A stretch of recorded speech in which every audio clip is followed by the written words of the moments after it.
Imagine this. You're 12 years old, innocently curious about the world. Then, one seemingly harmless discovery plunges you into a dark abyss. For me, it was porn. What started as a fleeting curiosity spiraled into an all-consuming addiction, shaping my teenage years in ways I never could have imagined. This is my story, a cautionary tale of how easily a seemingly harmless curiosity can turn into a destructive force. It's 2016. I'm walking down the hallway of my dad's house, passing my stepsister's room. She excitedly calls me in to show me something she just discovered for the first time. Something very explicit. She's lighting up, thrilled to share this newfound curiosity. I peek in, naive and innocent. What I see is a turning point. Disgusted, I ask what it is. She replies, porn. That word sticks with me for a year. No urge to watch it, though. Then, one day, playing on the family iPod, a pop-up appears. Something similar to what my stepsister showed me. A click leads me down a dark path.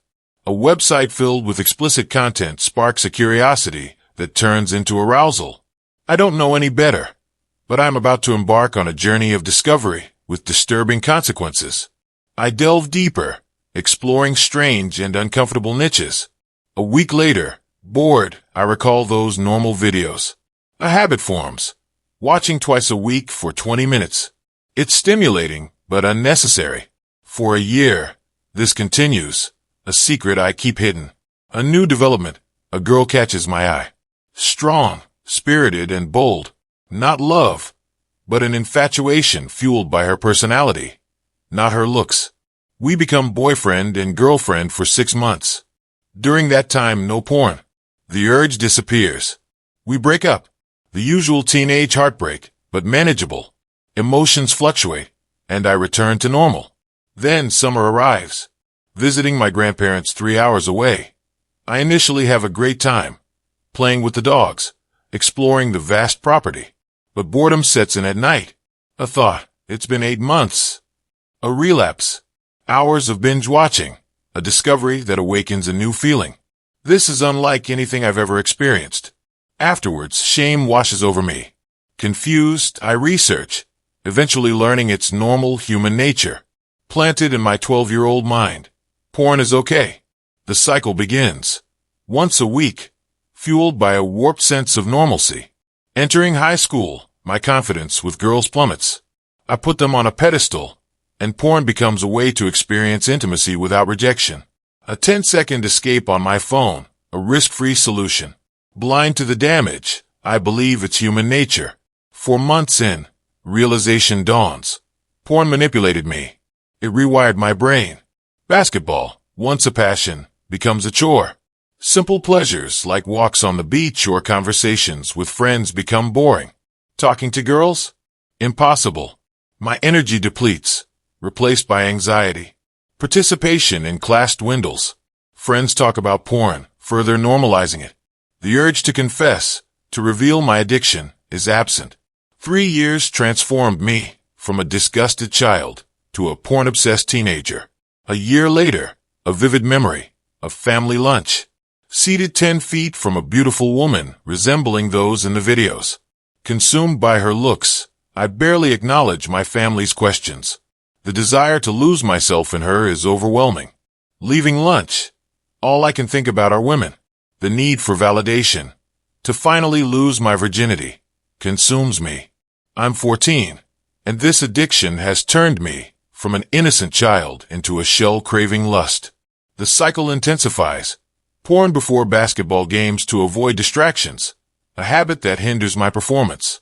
The more I use, the more times I need it, escalating from weekly to 3 or 4 times a week. Exhaustion and anxiety become my companions. A visit to the doctor yields no answers. My diet and sleep suffer. A low self-esteem fuels the addiction, a vicious cycle. A turning point arrives. I try out for a competitive basketball team, hoping to impress coaches and potentially earn a college scholarship. For 2 weeks, the urge to watch porn disappears. I'm focused on the tryouts. However, I don't make the team. Devastated, I feel a surge of overwhelming desire. I give in, watching porn every day, sometimes twice or even 3 times a day. Lockdown intensifies this cycle. Porn becomes my escape, my routine. Wake up, watch porn, play video games, do schoolwork, watch porn again, play more games, watch porn before bed. This continues for months. I begin to notice physical changes. My skin pales, my energy plummets. I feel constantly drained, like I'm constantly sick. I research ways to improve my skin, seeking clear, vibrant skin to attract women. I try everything: hydration, sun exposure in moderation, skincare routines. These methods offer minor improvements, but I still feel pale and drained. Then, I stumble upon a YouTube video by Gabe Got That Glow. He exudes an unparalleled level of health and vitality. The video title, No Fap Plus Cold Showers for 30 Days Equals Next Level Glow. I'm unfamiliar with no fap. I learn it means no porn, no masturbation. This resonates with me. I realize this might be the root of my problems. I'm determined to quit. The initial days are a struggle. The urge is relentless, especially at night. I relapse repeatedly, often multiple times a day. One day, after a particularly intense relapse, I reach a breaking point. I feel utterly depleted physically and emotionally. A profound sense of regret washes over me. This becomes a turning point. I make a promise to myself, never again. I go a week without porn, experiencing increased energy and a sense of productivity. However, an unexpected emotion arises: loneliness. Intense, crippling loneliness. My mind, corrupted by years of porn-induced connection, craves intimacy it can never truly provide.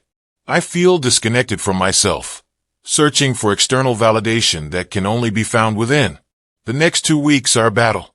The urge to relapse is constant, a powerful force I must resist.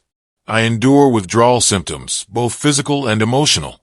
The pain of resisting is immense, but I persevere. Finally, I reach the 1-month mark. Increased energy and a slight boost in confidence are evident. However, the promised skin glow is minimal. Disappointed, I almost give up. Then another challenge arises. I return to my grandparents' house, the site of my initial relapse. The memories, the feelings overwhelm me. I'm on the verge of giving in, but the memory of the intense regret from the previous relapse keeps me strong. I resist, enduring a sleepless night, battling the urge every moment. The next morning, the urge begins to subside. I go for a walk, play basketball, spend time with my grandparents. The urges continue, but they weaken. My skin starts to improve, a gradual but noticeable change. I share my success with friends. One friend, as a test, shows me porn in class. I look at it, and a wave of disgust washes over me. It feels like I'm 10 years old again. I realize I've reclaimed a part of myself, a sense of innocence lost to addiction. 6 months later, I'm sitting outside my grandparents' house, the location of my initial descent. I'm having a genuine conversation with my grandmother, simply enjoying the sunset, connecting with nature. This is something I never thought possible before. This experience has taught me a profound lesson. Porn addiction is a real struggle, and overcoming it requires immense strength and resilience. The withdrawal symptoms, the emotional turmoil, are real, but it's worth it. Every moment of resistance, every urge overcome, brings you closer to a healthier, happier you. This is my story. I share it not for sympathy, but for hope. If you're struggling with porn addiction, know that you're not alone. It's a difficult battle, but it's a battle you can win.